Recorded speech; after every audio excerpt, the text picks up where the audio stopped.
अच्छा, kinetics chapter में हम क्या करेंगे, जिस तरह हमने केमिकल इक्विलिब्रियम में एक रिवर्सिबल सिस्टम के लिए क्या किया था, उसके लिए हमने उसका रेट, ठीक है, उसके इक्विलिब्रियम, उसके कंडीशन और ये सारी चीजें पढ़ी थी। इस चैप्टर में हमारा फोकस होगा किसी भी केमिकल रिएक्शन के रेट के साथ, स्पीड के साथ। ये उधर अगर आपको याद होगा, उधर हमने पढ़ा था कि रेट असल में किसी भी केमिकल रिएक्शन का स्पीड है जिसका अंदाजा हम ऐसे लगाते हैं कि चेंज इन कंसंट्रेशन और पर यूनिट टाइम। जब कंसंट्रेशन में पर यूनिट चेंज आता हो, इसको हम रेट कहते हैं। तो उधर हमने रेट ऑफ फॉरवर्ड रिएक्शन को भी डिस्कस किया था और रेट ऑफ रिवर्स रिएक्शन को भी डिस्कस किया था, लेकिन इस चैप्टर में हम इसको ज्यादा एलाबोरेट करेंगे और इस चैप्टर में हम कोशिश करेंगे कि रेट के हवाले से जितने भी इम्पोर्टेंट फैक्टर्स हैं सबको डिस्कस करेंगे।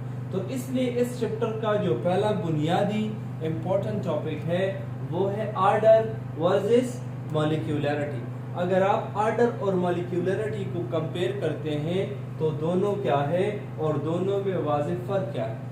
अब आर्डर केमिस्ट्री में क्या है, मॉलिक्यूलरिटी क्या है, इसको हम बाद में डिस्कस करेंगे, लेकिन इससे पहले आप ऐसे करें, एक एग्जांपल को कंसिडर करें। इधर देखिए शाबाश। सपोज एग्जांपल ये है कि आपके पास 2A के मॉलिक्यूल है और वो किसी B मॉलिक्यूल के साथ मिलके एक प्रोडक्ट बनाता है 2AB। अब जब आपने रिएक्शन स्टार्ट नहीं किया, लेकिन आप पेज पे रिएक्शन को बैलेंस करें, उसकी स्टिक्योमेट्री बैलेंस करें और आप उसके कोएफिशिएंट देख लें, तो A के कोएफिशिएंट कितना है 2 और B का कोएफिशिएंट कितना है 1। तो अगर आप 2 + 1 को जमा करें, इससे जवाब आएगा 3। इस 3 से मुराद ये है कि इस रिएक्शन में जो रिएक्टेंट है, क्योंकि अभी तक आपका प्रोडक्ट नहीं बना, जो आपके पास रिएक्टेंट है उनकी तादाद कितनी है 3। तो जब आप कभी भी बैलेंस केमिकल इक्वेशन से उनके कोएफिशिएंट से मोल को जमा करें और वो आपको ये बताए कि इस रिएक्शन में इतने मॉलिक्यूल आपस में रिएक्ट करते हो, इसको कहते हैं मॉलिक्यूलरिटी। यानी इस रिएक्शन की मॉलिक्यूलरिटी क्या है, इस रिएक्शन की मॉलिक्यूलरिटी 3 है, क्योंकि एक फ्लास्क में हम A लेंगे और उनकी तादाद है 2 और दूसरे फ्लास्क में हम B लेंगे और उसकी तादाद है 1। इन दोनों को जब हम आपस में रिएक्ट करेंगे तब जाके हमें ये प्रोडक्ट मिलेगा। लेकिन अगर हम क्या करें, अभी हम एक्सपेरिमेंट की तरफ आ जाए। अभी हम एक्सपेरिमेंट करें, 2A मॉलिक्यूल को हम B के साथ मिलाएंगे।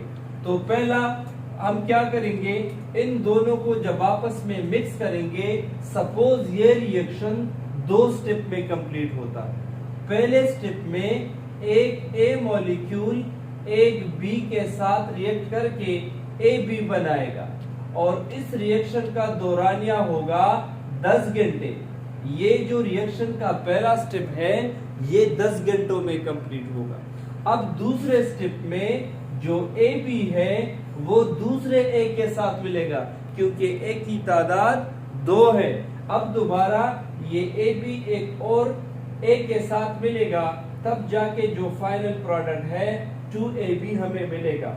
और यहाँ पे जो T2 टाइम है वो सपोज हमारे पास है 2 सेकंड। अब आप खुद अंदाजा करें, इस रिएक्शन के 2 स्टेप है, तो ऐसे रिएक्शन जो एक से ज्यादा स्टेप में कंप्लीट हो, ऐसे रिएक्शंस को एलिमेंट्री रिएक्शंस कहते हैं। और ये काइनेटिक्स चैप्टर भी ऐसे रिएक्शंस के लिए है जो एक से ज्यादा स्टेप में कंप्लीट होता हो। केमिकल इक्विलिब्रियम ऐसे कंडीशंस के लिए था कि जिसमें रिवर्सिबिलिटी का फैक्टर ज्यादा हो और उसमें गैसेस इन्वॉल्व हो।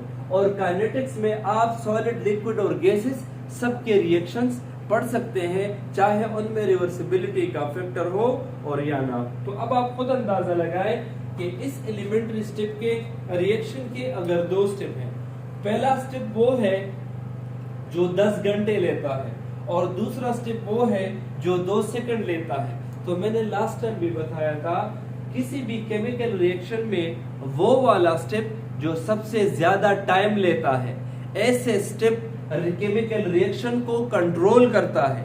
सारे केमिकल रिएक्शन का स्पीड उस पर डिपेंड करता है। जब तक ये कंप्लीट नहीं होगा तो ये दूसरा रिएक्शन नहीं हो सकेगा। दूसरा रिएक्शन इसका वेट करता है, इसका इंतजार करता है। तो दूसरा स्टेप पहले वाले पे डिपेंड करता है। तो जो आपका पहला वाला स्टेप है, इसको कहते हैं रेट डिटरमाइनिंग स्टेप, स्पीड को डिटरमिन करने वाला स्टेप। इस रिएक्शन का जो स्पीड है या अकरेंस है वो इस पे डिपेंड करता है। ये कंप्लीट होगा तो इसके बाद, चूंकि ये 2 सेकंड में हो जाएगा, कोई प्रॉब्लम नहीं होगा, लेकिन यहाँ 10 घंटों में रिएक्शन होगा। तो जब आपके पास स्लोवेस्ट स्टेप हो, सपोज ये वो स्लोवेस्ट स्टेप है, और स्लोवेस्ट स्टेप पे आप काफिशिएंट जमा करें, ए का काफिशिएंट क्या है, इसके साथ कुछ भी नहीं है तो मतलब 1। बी का काफिशिएंट क्या है, इसके साथ कुछ भी नहीं है तो इसका मतलब है 1। जब आप 1 + 1 को जमा करें तो जवाब आएगा 2। इसको कहते हैं ऑर्डर ऑफ रिएक्शन। यानी ओवरऑल जब आप कोएफिशिएंट्स को जमा करें किसी बैलेंस इक्वेशन से थ्योरेटिकली, इसको मॉलिक्यूलरिटी कहते हैं। और जब आपके पास वो रिएक्शन प्रैक्टिकली हो और उस रिएक्शन में जो स्लोवेस्ट स्टेप हो, अगर उसकी जो कोएफिशिएंट है वो आप जमा करें, इसको आप क्या कहते हैं, ऑर्डर ऑफ रिएक्शन। तो ऑर्डर ऑफ रिएक्शन को हम हमेशा स्लोवेस्ट स्टेप से निकालते हैं। तो मकसद ये है कि अगर आप sum of exponent in a rate determining step, ये जो एक्सपोनेंट्स है इसको जब आप जमा करें, मगर कौन से स्टेप के लिए, रेट डिटरमाइनिंग स्टेप के लिए, स्लोवेस्ट स्टेप के लिए, इसको आप कहते हैं ऑर्डर ऑफ रिएक्शन। और जब आप sum of the molecule taking part in a reaction, आप थ्योरेटिकली सिर्फ जमा करें कि इतने मॉलिक्यूल इस रिएक्शन में हिस्सा लेते हो, उसको मॉलिक्यूलरिटी कहते हैं। तो ऑर्डर को हमेशा हम एक्सपेरिमेंटली स्लोवेस्ट स्टेप से कैलकुलेट करते हैं और मॉलिक्यूलरिटी को हम थ्योरेटिकली बैलेंस केमिकल इक्वेशन से निकालते हैं। एक पॉइंट और याद रखिएगा, ऑर्डर 0 भी हो सकता है, 1 भी हो सकता है, 2 भी हो सकता है, 3 भी हो सकता है और फ्रैक्शनल भी हो सकता है। सपोज 1.5, 2.5, 3.5, लेकिन मॉलिक्यूलरिटी हमेशा 0 से ग्रेटर होगी। पहला टेक्निकल पॉइंट, मॉलिक्यूलरिटी कभी भी 0 नहीं हो सकती, क्योंकि जब आप कहते हैं मॉलिक्यूलरिटी 0 है, इसका मतलब है मॉलिक्यूल नहीं है। तो मॉलिक्यूल नहीं है तो कौन आपस में रिएक्ट करेगा। इसके अलावा मॉलिक्यूलरिटी डेसिमल में नहीं हो सकती, मॉलिक्यूल कभी आधा आधा नहीं होता। मॉलिक्यूल की वैल्यू एब्सोल्यूट है, एक मॉलिक्यूल होगा, 2 होंगे, 3 होंगे, 4 होंगे। तो मकसद ये है कि आपके पास जो ऑर्डर है वो इन टर्म्स में पॉसिबल है और मॉलिक्यूलरिटी जो है वो इन टर्म्स में पॉसिबल है। ऑर्डर को हम n से रिप्रेजेंट करेंगे और मॉलिक्यूलरिटी को हम स्मॉल m से रिप्रेजेंट करेंगे। ये जो रेट डिटरमाइनिंग स्टेप है, ये पहले भी हो सकता है, दूसरा भी हो सकता है, तीसरा भी हो सकता है, लेकिन जो स्लोएस्ट होगा वो आपका रेट डिटरमाइनिंग स्टेप होगा। बाज़ औक़ात ऐसे भी पूछे जा सकते हैं, क्या ऐसा पॉसिबल है कि मॉलिक्यूलरिटी और आपके पास जो ऑर्डर है वो एक जैसे हो? तो यस, ये पॉसिबल है। ऐसे रिएक्शन जो सिंगल स्टेप रिएक्शन हो, तो सिंगल स्टेप रिएक्शन में मॉलिक्यूलरिटी और ऑर्डर सेम रहते हैं, जो अभी हम एग्जांपल से डिटरमिन करेंगे। अब देखिए एक और भी एग्जांपल पढ़ लेते हैं ताकि हमें समझ आ सके। सपोज करें एक रिएक्शन है जिसमें 3A रिएक्टेंट के मॉलिक्यूल 2B रिएक्टेंट के साथ मिलकर एक प्रोडक्ट बनाते हैं 5AB। अब देखिए, अगर आपने अभी तक रिएक्शन स्टार्ट नहीं किया और आपके पास एक कंटेनर में 3A मॉलिक्यूल्स हैं, तो 3, और दूसरे कंटेनर में 2B मॉलिक्यूल है, तो 3 + 2 से क्या आएगा, 5। इसको कहते हैं मॉलिक्यूलरिटी। लेकिन इस रिएक्शन का ऑर्डर क्या है, तो हमें कोई भी इंफॉर्मेशन नहीं। ऑर्डर हमेशा हम एक्सपेरिमेंटली निकालेंगे, और कहां से निकालेंगे, स्लोएस्ट स्टेप से, जो सबसे स्लो स्टेप। तो देखिए, अगर ये रिएक्शन 3 स्टेप में कंप्लीट हो रहा है, पहले स्टेप में ए बी के साथ रिएक्ट करके ए बी बनाता है। पहला स्टेप जो टाइम लेता है वो 1 मिनट है। फिर ए बी दूसरे ए के साथ मिलता है, 2AB बनाता है और टाइम लेता है 2 मिनट। और फिर ये 2AB अगेन किसी दूसरे B के साथ मिलता है, क्योंकि B के 2 मॉलिक्यूल है, 5AB बनाता है और जो लास्ट स्टेप है वो 10 घंटे लेता है। अब देखिए इस रिएक्शन में ये कम टाइम लेता है, इसको इग्नोर करें, ये भी कम टाइम लेता है, इसको इग्नोर करें। जो स्टेप सबसे ज्यादा टाइम लेता है इसको रेट डिटरमाइनिंग स्टेप कहते हैं, और हम ऑर्डर हमेशा उसी स्टेप से निकालेंगे जो सबसे ज्यादा स्लोएस्ट स्टेप होगा। तो अगर इसको देख लें, इसका कोएफिशिएंट है 2 और इसका कोएफिशिएंट 1 है, तो 2 + 1 से मुराद 3 इसका ऑर्डर होगा। तो देखिए मॉलिक्यूलरिटी 5 है लेकिन एक्सपेरिमेंटल ऑर्डर आपके पास 3 है। अब देखिए एक और थ्योरेटिकल एग्जांपल देखें। सपोज ये 3 रिएक्टेंट मॉलिक्यूल ये रेड वाले डॉट के साथ मिलके ये प्रोडक्ट बनाते हैं।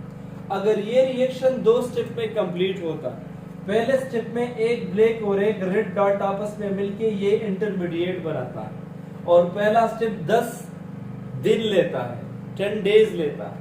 लेकिन दूसरा स्टेप यही रिएक्टेंट इंटरमीडिएट जब और 2 रिएक्टेंट के साथ मिलके ये प्रोडक्ट बनाता है तो दूसरा स्टेप 2 सेकंड में कंप्लीट हो जाता है। अब जो स्लोएस्ट स्टेप है आप क्या करें, उसको डिटरमिन करें, तो जो तेज स्टेप है उसे इग्नोर करें, और जो सबसे ज्यादा टाइम ले ये आपका रेट डिटरमाइनिंग स्टेप है। तो देखिए अगर हम मॉलिक्यूलरिटी कैलकुलेट करें तो मॉलिक्यूलरिटी बराबर है 1 2 3 और 3 + 1 मॉलिक्यूलरिटी क्या है 4 है। अब ऑर्डर कैलकुलेट करें तो ऑर्डर इस स्टेप से कैलकुलेट करेंगे, तो 1 + 1 2, तो इस रिएक्शन का ऑर्डर जो है वो आपके पास 2 है। अब देखिए स्लोएस्ट स्टेप जो है ये इंतहाई इंपॉर्टेंट इसलिए है क्योंकि ये किसी भी रिएक्शन के स्पीड को कंट्रोल करता है। अब देखिए अगर आपके पास एक नया आयरन है तो नया आयरन का टुकड़ा जंग लगने में ज्यादा टाइम स्पेंड करता है। नए आयरन को